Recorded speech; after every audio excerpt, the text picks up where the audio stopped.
I've been thinking for weeks, if not months, if I should film this video or not, because this will be negative. At least parts of it will be perceived as negative. I think it's time to talk about the dark side of Middle Eastern perfumes. And from the start, I need to specify that I'm not referring to all brands coming from the Middle East. Okay? Because I know there will be comments, but Amouage is Middle Eastern. I'm not talking about those. I'm talking about the more affordable brands that come from the Middle East are often perceived as duping other original creations. They don't just do that, but the perception is this. One of the questions, one of the subjects that people bring the most, especially with these short videos, because one of the main questions that people have when it comes to Middle Eastern fragrances is, why did I get this fragrance and it doesn't smell like what I smelled on my friend? And it doesn't smell good. Why does it smell like rubbing alcohol? What is happening? And I can tell you what is happening. These fragrances are often rushed.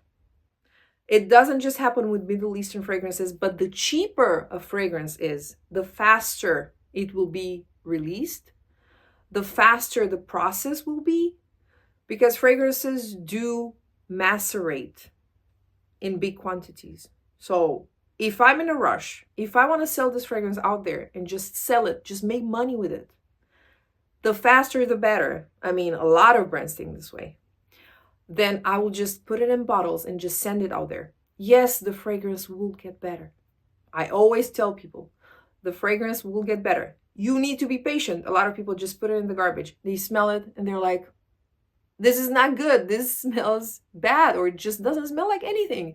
It smells like alcohol. What you do is spray it, of course, put some air in it, and then the fragrance will do the magic. In a while, you might still not like the smell. I mean, that comes with the territory, right? Because most of the time, we blind buy these. We do not really have the opportunity to test them because, yeah. And you're thinking, what? It's $30. I can just blind buy it. It's not such a big deal. I can just gift it afterwards. I can just like, whatever. I don't care. It's not a lot of money. It's like, if I go to Starbucks twice, that's the money I'm going to spend. But at the end of the day, if you're doing this a lot, it adds up. So the first dark truth about Middle Eastern fragrances is that they are rushed. They do not allow them the necessary time for these fragrances to macerate entirely. So the process continues in your house. When you buy a product, you expect that product to be good the moment you got it so you can use it. And that's a normal thing. That's a normal expectation. I don't think there's anything wrong with that, but you need to be aware, because once you invest in these fragrances, you cannot really return them. You're stuck with them. They release a lot of fragrances because it's like a lottery. Some work, some don't. Some become big successes. Some are never noticed. And that's also part of the rush process, because when you have to release a lot, because it's all a lottery and you have to put as many out there as you can, then of course the quality drops. Even when it comes to perfumers, you will see the same perfumer working for a niche brand and working for a Middle Eastern brand. And especially lately, you see this a lot. And then again, the ingredients are not always so different. If we're talking about niche and we're talking about Middle Eastern, yes, there are differences. Of course, you have to cut costs in order to make a fragrance and put it on the market for $30. But then again, these niche fragrances, even if they cost $200 and $300, it does not mean that they all use these expensive ingredients. And the best example that I have here is Baccarat Rouge. It's an extremely cheap fragrance to make. And it's sold for what? $300, maybe more? I don't even know the prices right now, but it's expensive, right? And it's cheap. The ingredients in it are cheap. Perfumers sell the same formula, or a formula that has a little twist. So basically, it's almost unnoticeable. It's the same perfume to multiple brands. Sometimes they sell it to a designer brand, to a niche brand, to a Middle Eastern, and you will have a fragrance that costs $30, $200, $150, and they all smell the same or almost identical. Yes, that's the thing that happens. Is that fair for us, the customers who pay, who think, oh, I got a premium product because I paid $200. I got like, oh, or I got a good deal because, yeah, you probably got a good deal if you paid 30 and it smells like something that costs $200. But yes, these things happen. And of course, they take advantage of people who are a little bit snobs and they think, I only wear niche. I only wear designer. I only wear from this brand or that brand. And of course, there will be differences. And of course, there are more expensive ingredients out there that only certain brands use or only certain brands even have access to. But for the most part, you will see a lot of examples that agree with me, unfortunately. If you're looking, again, if you're looking at Baccarat, you have Baccarat, very expensive. You have Cloud, a fragrance that if you go to these, I don't know, to Ross, you find it for like $20, I guess. Then you have all these other dupes for Baccarat. They smell the same. They literally smell the same. And whoever says, yeah, but there is that difference and then there's that element. And seriously, I get it. You're trying to justify the fact that you paid so much for it. I get it. I was there. I was there once. But these perfumers sell the same formula. They are behind these fragrances. Money is money. At the end of the day, it doesn't matter. So if you're thinking you're better just because you're wearing only Dolce & Gabbana, I'm here to ruin your world and tell you that, yeah, I mean, if it helps you sleep at night, yeah, that's good. But other than that, there's nothing. They will release the same fragrance in a new packaging, or almost the same fragrance in a new packaging, just to make you buy it. Just to make you feel like you're missing out if you don't have that one as well. So we have flankers, right? You release one fragrance, and this is Cream Velvet. This is an actual fragrance. And then because Cream Velvet has such a high success, you release Cream Velvet Intense.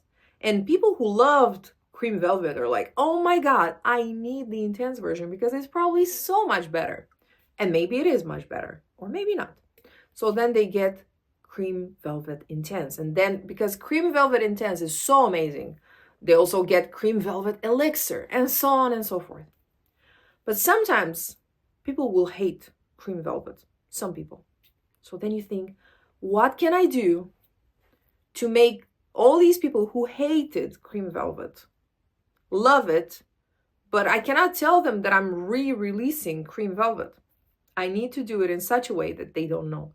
So I find the new packaging, I find the new name, I put almost the same juice. Maybe I add like a little twist to it, maybe not. I put it in another bottle and I make it so different from this. I make it black and it's tall and it's God knows. So it looks totally different. I market it as something mysterious and dark and sexy. And people who hated this sometimes will buy that and say, now this is it. Now this is what I needed. Now this is what that Cream Velvet was supposed to be. And by the way, Cream Velvet is from Khadlaj and it's very similar to Bianco Latte. Since we're talking about dupes, because of course this whole Middle Eastern realm is flooded with dupes. Some are really good. And at the end of the day, you're thinking, why should I pay $200 for something when I can buy it for $30? Why should I do that?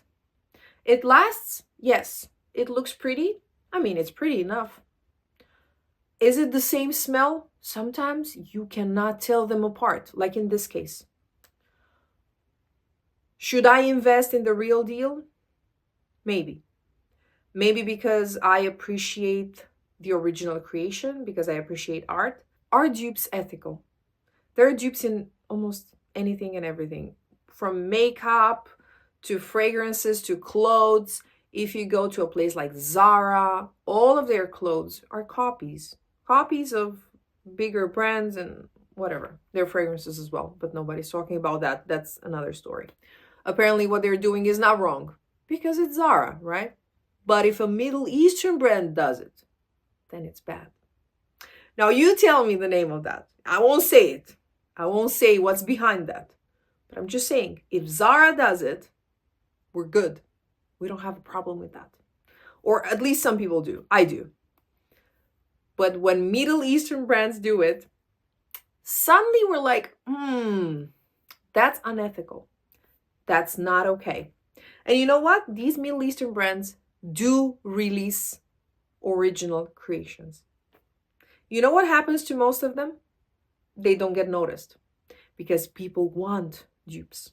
People go and smell a fragrance like Soie Malaki that costs $250, $300 and say, I want this, but I want to pay $40 max for it. And then Lattafa releases it. Where is it? It's somewhere here. I'm going to list it. It's a niche fragrance. That's a niche fragrance. Not a lot of people heard of it. Now we have it for $40. The market asked for it, so they gave it to us. Or this one. This is Caffe Latte. This is very similar to Amore Cafe from Mancera. Yes, I would say 95% similar. Absolutely. It lasts? Yes, it lasts. Is it a nice bottle? Absolutely. And then again, we have these niche brands finding inspiration, let's not say stealing or copying, in these older designer fragrances that some of them were discontinued, and you see them being released as new and original creations, and the other way around, right? Designer fragrances being inspired by niche ones. It's happening a lot. You see it a lot, and sometimes you end up paying more for the dupe just because it's released by a niche brand. Is that fair? Is that ethical? You tell me. I've been to Dubai this year, and I've been at Beauty World, and I've been there last year as well.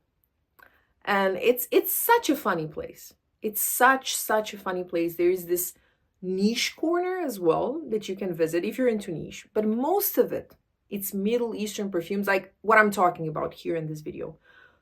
Like more affordable, a lot of times duping other fragrances. And sometimes you can even tell by looking at the bottles. Sometimes it's so obvious. And the funniest part is that they dupe each other. Sometimes you see these like original creations, let's say Lattafa releases something, an original creation, and it's good. And other Middle Eastern brands see it and they think, interesting. Interesting, we'll do the same. So then you have all these copies of this that like already the OG Middle Eastern original creation is, let's say, $35, $40. Why would I buy the dupe? Because the dupe is $25. There you go. Problem solved. Like it's so out of hand, this whole duping. I feel like it's so out of hand that it's funny. Are you a fan of dupes? Do you hate them? I mean, I honestly understand both sides. I'm not necessarily the biggest fan. I don't hate them either. I get it. There has to be a place for them on the market because people want them. And if people want something and it's not illegal, then people should have that. And in a world where a bottle of perfume ends up costing even $500, $600, while people have a hard time paying their bills and living, I mean, is this ethical problem an actual problem at this point, since the law allows it, since it's totally legal? I don't know. You tell me. And in the light of this discussion, would you like to see a video of the worthy dupes? Those that are worth our attention and money because they release 1 million each month. We cannot keep up. I can sort of keep up because I get a lot in PR. But if I was to buy everything, first of all, I wouldn't. If I was to buy, it would be such a waste. Such a waste of money, such a waste of space, such a waste of fragrance. But because I get a lot in PR, I can actually make a selection of the best dupes, you know, that you can get if you don't want to pay too much. Thank you for watching my video. I hope you enjoyed it. Let me know in the comments. I would love to know your opinion about this hot subject. And I'll see you next time with a new video. Bye.